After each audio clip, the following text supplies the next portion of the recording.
શ્રી ગણેશાય નમઃ. મિત્રો, તમારું સ્વાગત છે આપણી યુટ્યુબ ચેનલ રાધાકૃષ્ણ ભક્તિધારામાં.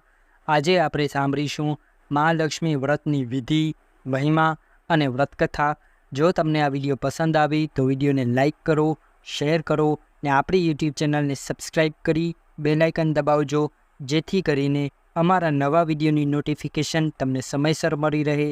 અને આવા જ અન્ય વિડીયોની લિંક અમે ડિસ્ક્રિપ્શનમાં આપેલ છે, તે અવશ્ય જઈને જોજો.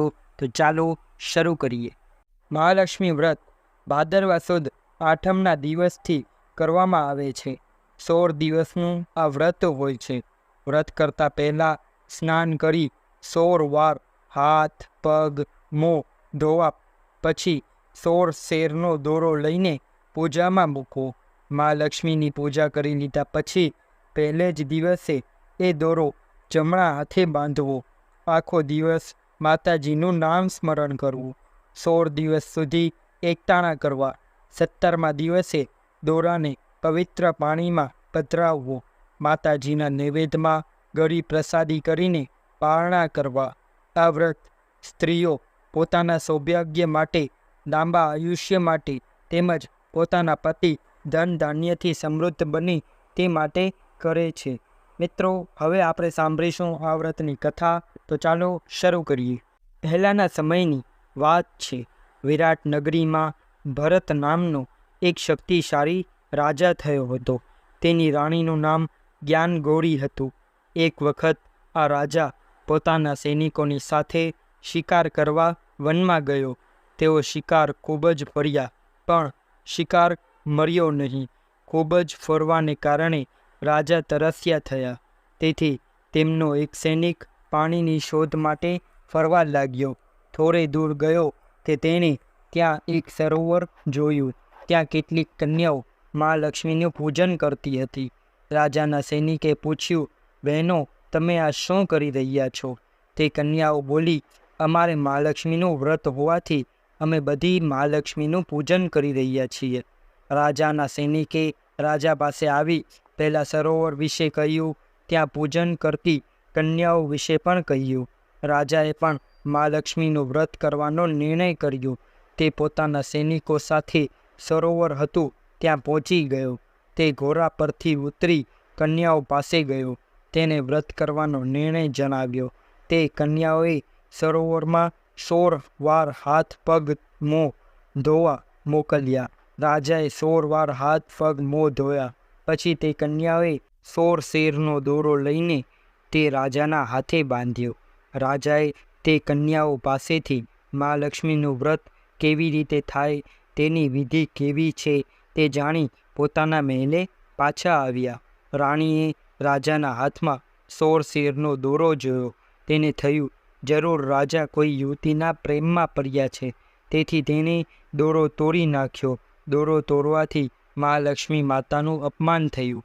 રાજા ગુસ્સે થઈને તે રાણીને જંગલમાં મોકલી દીધી. રાજાએ 16 દિવસ સુધી શ્રદ્ધાથી આ વ્રત કર્યું. વ્રતનું ઉજવણું કર્યું.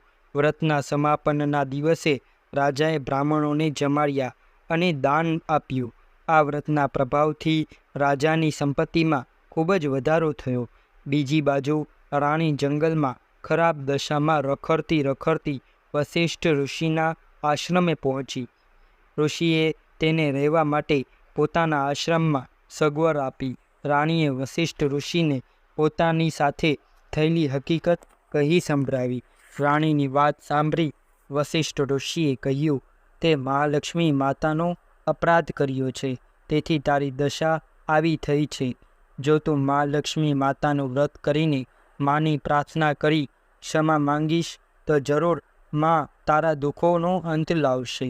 વસિષ્ઠ ઋષિની વાત સાંભળી રાણીએ મહાલક્ષ્મી વ્રત કરવાનો તરત સંકલ્પ કર્યો.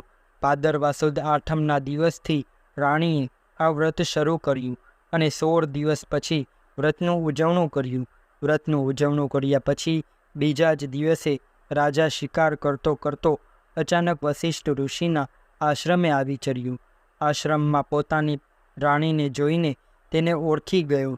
રાણી પણ પોતાના પતિ રાજાને ઘણા સમય પછી પોતાની સામે જોઈ ખૂબ જ ખુશ થઈ. તે રાજાને પાસે ગઈ અને તેમની બધી વાત કરીને કહ્યું, મેં ભૂલથી તમારો મહાલક્ષ્મીના વ્રતનો દોરો તોડી નાખ્યો હતો, તેની મને આ સજા મળી છે. મેં પણ આ વર્ષે મહાલક્ષ્મી વ્રત કર્યું, તેના પ્રભાવથી જ મને આપ પાછા મળી શક્યા. રાણીએ વસિષ્ઠ ઋષિને પોતાના પતિ રાજાની ઓળખાણ આપી. રાજાએ ઋષિને પોતાની પત્નીને તેમના રાજ્યમાં લઈ જવા માટે કહ્યું. વસિષ્ઠ ઋષિએ રાજા રાણી બંનેને આશીર્વાદ આપ્યા અને વિદાય કર્યા. રાજા રાણીને લઈને પોતાના નગરમાં આવ્યા અને આનંદમાં દિવસો પસાર કરવા લાગ્યા. ભાદરવા સુદ આઠમ આવતા રાજા રાણી બંને સાથે મહાલક્ષ્મી માતાનું વ્રત કર્યું. આ વ્રતના પ્રભાવથી જ રાજા પૃથ્વી ઉપર ચક્રવર્તી થયો. મરણ પછી રાજા રાણી વૈકુંઠ ધામમાં વાસ પામ્યા. આ વ્રત શ્રદ્ધાથી કરવામાં આવે તો માતાજીની કૃપા વધે અને જીવનમાં આર્થિક મુશ્કેલીઓ આવતી નથી. કામ ધંધામાં ખૂબ જ બરકત રહે છે. તો મિત્રો, આ હતી મહાલક્ષ્મી વ્રતની વિધિ, મહિમા અને કથા વાર્તા. જો તમને આ વિડીયો પસંદ આવ્યો હોય તો વિડીયોને લાઈક કરો, શેર કરો ને આપણી યુટ્યુબ ચેનલને સબસ્ક્રાઈબ કરી બેલ આઇકન દબાવજો, જેથી કરીને અમારા નવા વિડીયોની નોટિફિકેશન તમને સમયસર મળી રહે. અને આવા જ અન્ય વિડીયોની લિંક અમે ડિસ્ક્રિપ્શનમાં આપેલ છે, ત્યાં અવશ્ય જઈને જોજો. ધન્યવાદ. હર હર મહાદેવ.